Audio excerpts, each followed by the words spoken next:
According to the Biden administration, nearly 662,000 public service workers in this country qualify for some kind of federal student loan relief, but never got it.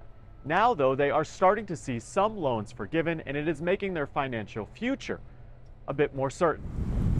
In communities across the country, millions of Americans are facing financial uncertainty over their federal student loans. I started teaching when I was 56. That includes 78-year-old Susan Vincent, a longtime educator who, after going back to school in her 50s, had $57,000 in federal student loans. I was thinking, I'm going to be paying this until I'm dead.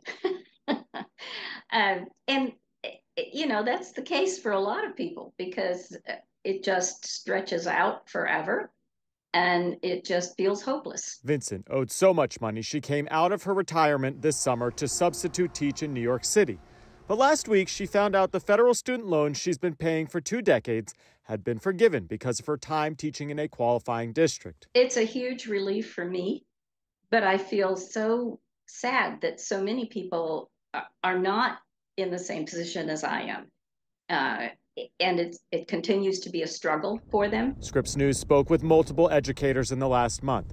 Many shared similar sentiments about their loans not being forgiven under public service arrangements. I was paying every month and I felt like nothing was changing. I think the thing that I struggle with is that I've worked in the public sector as an educator, a public educator for almost 20 years.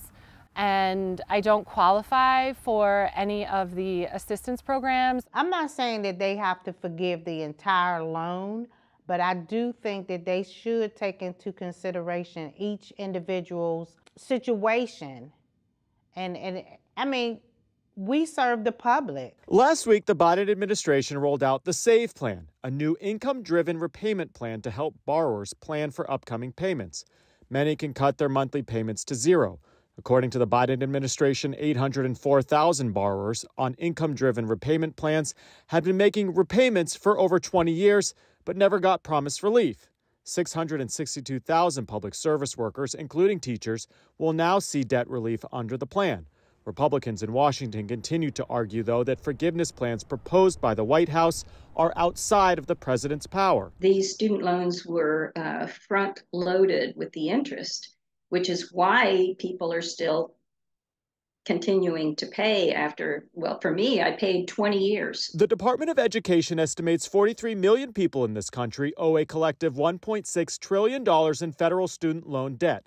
Many haven't made a payment since March of 2020, when President Trump paused repayments, and are worried about their finances when payments come due this fall. It is so sad for our democracy that we continue to place the burden on the middle class, and those who can least afford it are the ones that are shouldering the responsibility. For 78-year-old Susan Vincent, though, that debt relief now means she can start enjoying her retirement. Chris Conti, Scripps News.